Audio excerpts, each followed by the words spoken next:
नमस्कार, times of Swaraj में आप सबों का स्वागत है। मैं हूं संतोष सिंह। तबीयत अभी भी पूरी तौर पे ठीक नहीं है, लेकिन लगातार आप सबों का फ़ोन कॉल्स, मैसेज पढ़ने की कोशिश भी कर रहे हैं, फ़ोन उठाने की भी कोशिश कर रहे हैं। और इस दौरान जो बातें छन कर सामने आई है कि पहली बार मतलब के पाठक के दौर के बाद शिक्षकों को कई ज़िले में वेतन नहीं मिला है।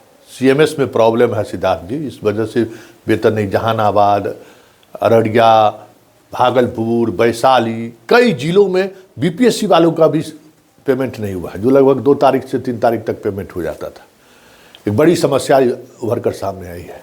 और अगर वेतन नहीं मिले तो शिक्षक किस मनोदशा में जा सकते हैं या किस मनोदशा में रह रहे होंगे, इसका अनुभव शायद आपको ना हो, लेकिन दैनिक वेतन भोगी वाले को खासा परेशानियों का सामना करना पड़ता है। ये तो शिक्षकों का व्यक्तिगत प्रॉब्लम है।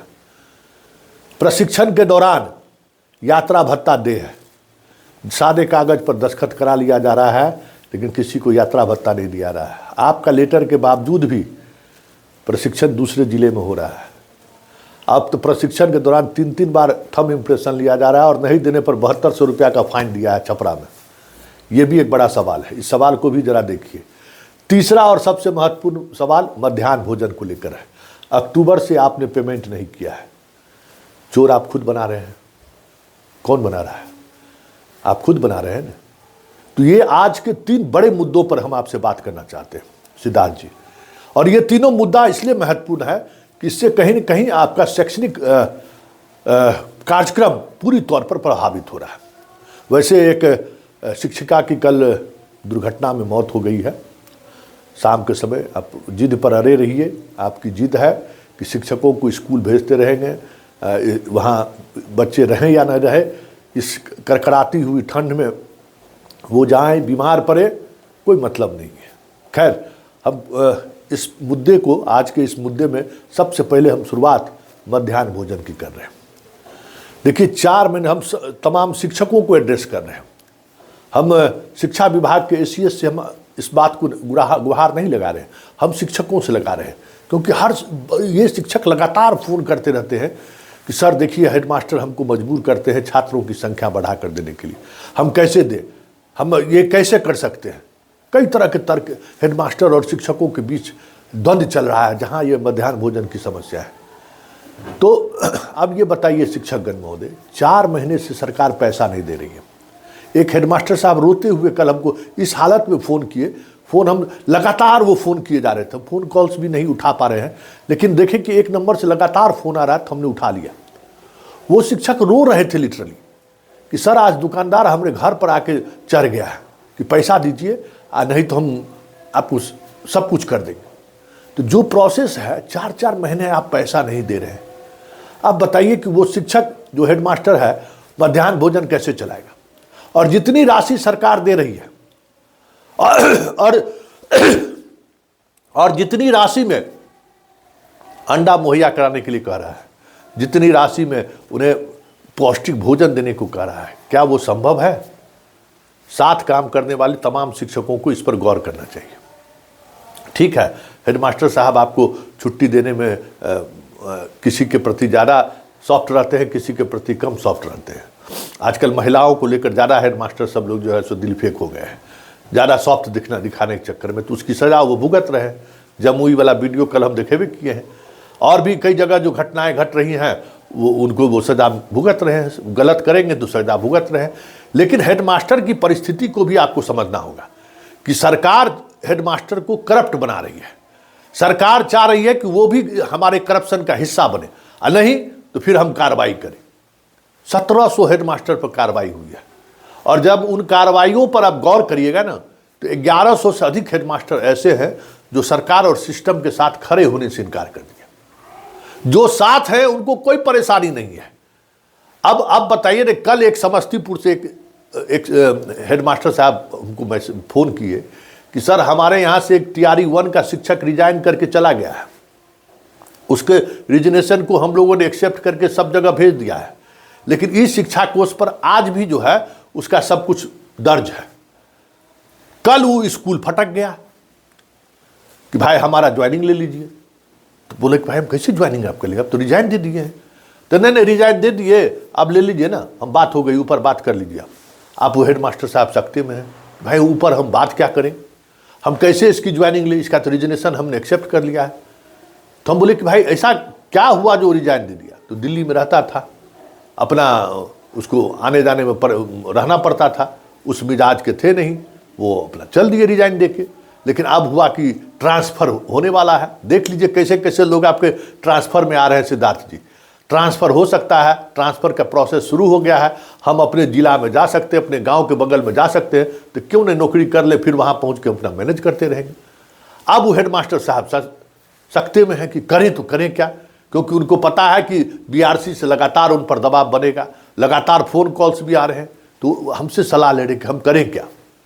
हम कहें कि भाई इसके सलाह लेने की जरूरत नहीं, सीधा जो कह रहे हैं फ़ोन कॉल पर उनको कहिए कि इनके आप रिटेन में हमको दीजिए कि इनका योगदान आप ले लीजिए, इनके रिजनेशन को हमने रिजेक्ट कर दिया है, आप ले लीजिए।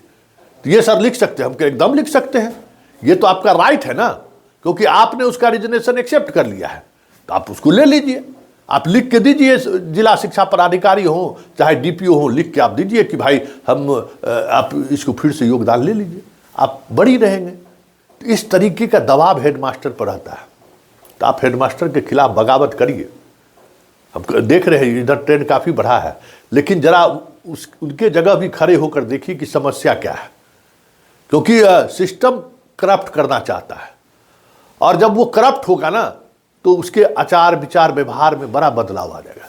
क्योंकि वो जो तनाव झेल रहा है उसका अंदाज़ा शायद आपको नहीं है। आप तो 9 बजे से 4 बजे गए, रात के में भी फ़ोन आता है कि मध्याह्न भोजन में छात्रों की संख्या बढ़ाइए, ये कैसे कम हो गया, जिला का डाटा गड़बड़ा जाएगा, इस तरीके का दबाव रहता है।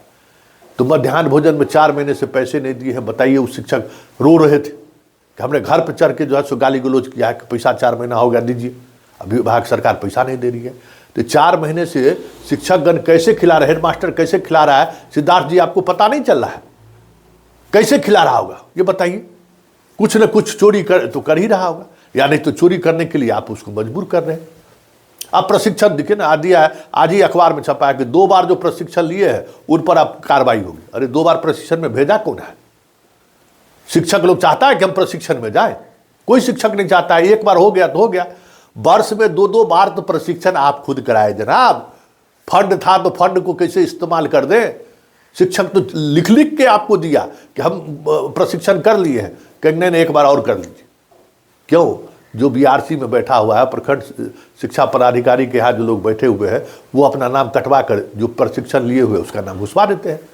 तो जिला शिक्षा पदाधिकारी पर काम डीपीओ जो डीपीओ ये सब देखता है उस पर कार्रवाई कीजिएगा ना, कि शिक्षक पर सबसे निबुधन सबसे कमजोर शिक्षक है ना, जब मन हो उसको टाइट कर दे। सारे हेकड़ी जो है सो शिक्षक पर गुजार रहा है। वाह रे वाह, क्या बात।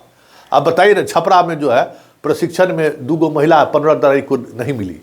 अब बताइए रात में महिला कहाँ गई होगी। अब क्या हुआ, उसको 7200 रुपया का फाइन कर दिया है कि अब 3 बार हम थंब लेंगे, और 3 बार में भी अगर आप किसी भी समय उपस्थित रहिएगा तो हम आपका वेतन काट लेंगे। तो ये क्या है? वेतन अगर वो अनुपस्थित थी तो जरा वहाँ के जो इंचार्ज है उनसे भी शोकत पूछिए ना कि कहाँ गई वो। फिर 16 तारीख को सुबह में उपस्थित है, कहाँ गई 15 तारीख के रात में? आप उनको भी इन्वॉल्व कीजिए ना। और ये सिर्फ थंब देख रहे हैं तो कहिए कि उनको मैसेज करने के लिए।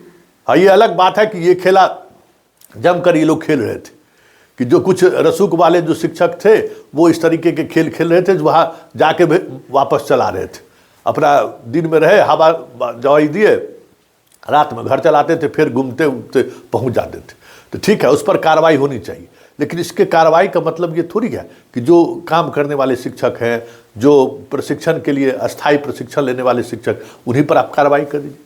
और जबकि सिद्धार्थ जी कई मौके पर कह चुके हैं कि आप अपने उन्हीं जिलों में, जिस जिले के रहने वाले हैं उसी जिले में उनका प्रशिक्षण होना चाहिए। फिर उसमें परेशानी क्या है? बार बार ये कहना, मतलब एसीएस के आदेश का भी अनुपालन नहीं हो रहा है। तो ये कोई पहली मर्तबा नहीं हुआ है। अक्सर ये चीज़ होता है कि एसीएस के आदेश को जिला शिक्षा पदाधिकारी डीपीओ स्थापना नहीं मानते।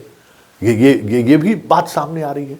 तो ये तमाम ऐसे मुद्दे हैं जिन मुद्दों के सहारे आप गुणवत्तापूर्ण शिक्षा की बात नहीं कर सकते। शिक्षक अगर इतने तनाव में रहेंगे, शिक्षक पर जब आप इस तरीके का आप कहीं न कहीं दबाव बनाइएगा तो ये होगा ही। शिक्षक कितना बर्दाश्त कर सकता है? शिक्षक अगर मानसिक तौर पर अगर परेशान रहा तो फिर तो बहुत मुश्किल है, क्योंकि शिक्षक के बारे में वो उनको पढ़ाना है, वो फाइल कोई डील नहीं करते, वो पढ़ाने का काम करते, पठन पाठन का उनका काम है। और अगर आप इस तरीके की चीज़ों को नज़रअंदाज करते हैं, अगर आप इन चीज़ों को ख्याल नहीं रखते हैं कि शिक्षकों को मानसिक तौर पर हम शांति दें, तो फिर तो वही होगा जो हो रहा है। शिक्षक दिन गुजारेंगे बच्चों को पढ़ाने के बजाय, शिक्षक अपने तरीके से आएंगे, ठीक है यही ना कि हमको आके पंच कर देना, आके पंच कर दिया, जाने वक्त में पंच कर दिया, हम नहीं पढ़ाएंगे।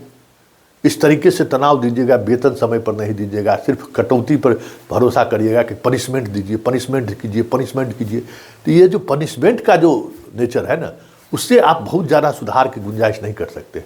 आप देखिए कि संस्थागत भ्रष्टाचार शिक्षकों को कैसे मजबूर कर रहा है।